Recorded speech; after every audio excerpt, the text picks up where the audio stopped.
እጅግ የተወደዳችሁ ለእምነታችሁ በእውነት የቆማችሁ የሃይማኖት አባቶች፣ የሀገር ሽማግሌዎች፣ የሐይቅ ከባቢ ነዋሪዎች፣ ክቡር ዶክተር በለጠ የወሎ ብቸኛው ተወካይ ነኝ ብለው ስለሚያስቡ እሳቸውን እዚህ አድሬስ ማድረግ ፈልጌ ነው።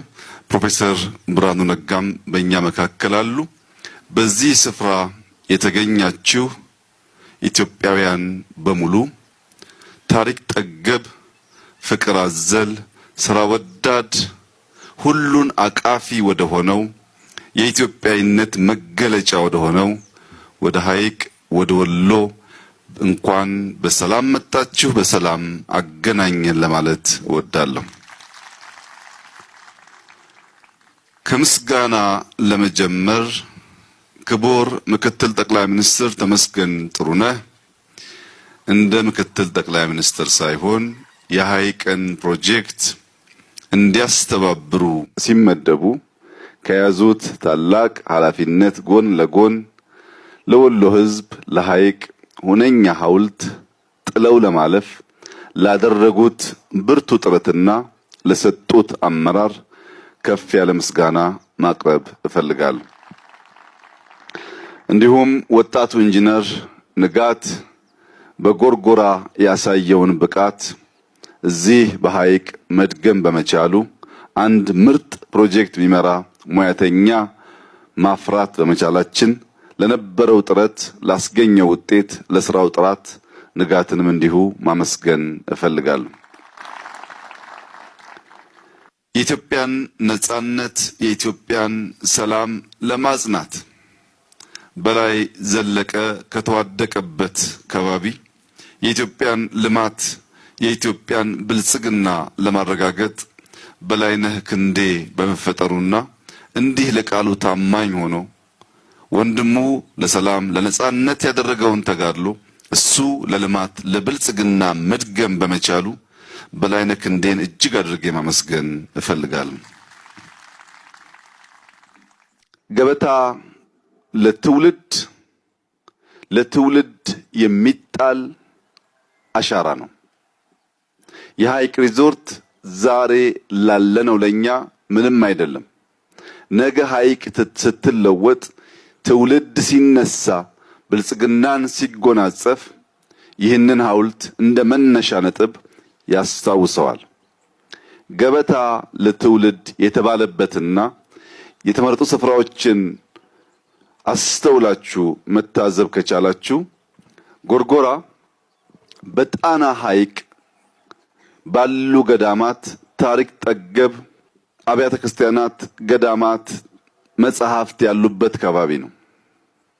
ያንን ከባቢ ገልጦ ለማሳየት ጎርጎራ ጠቃሚ ነበር።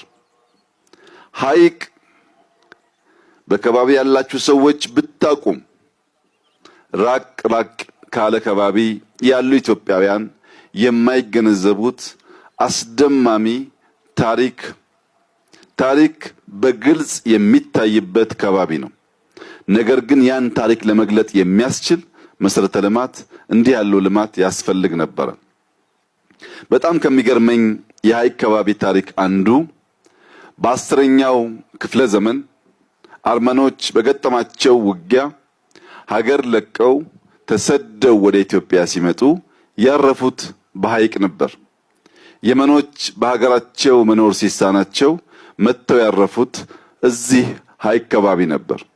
የአውሮፓ አሳሾች በ16ኛው ክፍለ ዘመን ሲያስሱ ከመጡበት ከጻፉለት ከባቢ አንዱ ሐይቅ ነበር።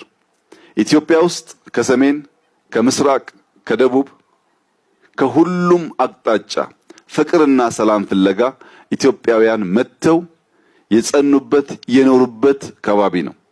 ከሁሉ በላይ የሚደንቀው ግን ክርስትናና እስልምና ተከባብረው ብቻ ሳይሆን ተዋህደው ተዋርሰው ተስማምተው በፍቅር መኖር የቻሉበት ከባቢ ነው። በብዙ መልኩ ተዝቆ የማያልቅ ታሪክ፣ ተዝቆ የማያልቅ ትምህርት የሚገኝበት ይህ ከባቢ ይህን እሴት ከየት ተጎናጸፈው? ከየትስ ተማረው?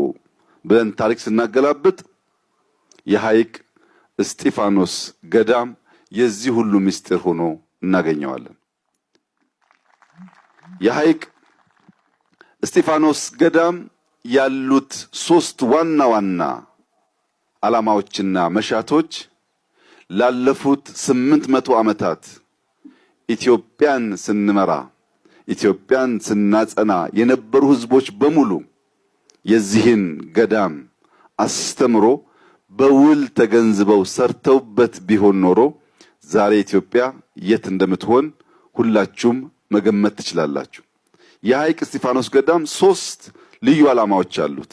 አንደኛው ስራ ነው። ስራ የሚል ገዳም ከስራ ውጭ መለወጥ አይቻልም የሚል ገዳም ነው። ይህን ደግሞ በመናገር ብቻ ሳይሆን ወደ ቅጥር ግቢያቸው ሲገባ በእርሻ ባሳዩት ውጤት ገዳሙ ስራን የሚያስተምር ብቻ ሳይሆን ስራን የሚሰራ ማህበረሰብ ያለበት እንደሆነ ማሳያ ይሆናል። ሁለተኛው እጅግ አስደማሚው የገዳሙ ዓላማ ትምህርት ነው፣ ዕውቀት ነው።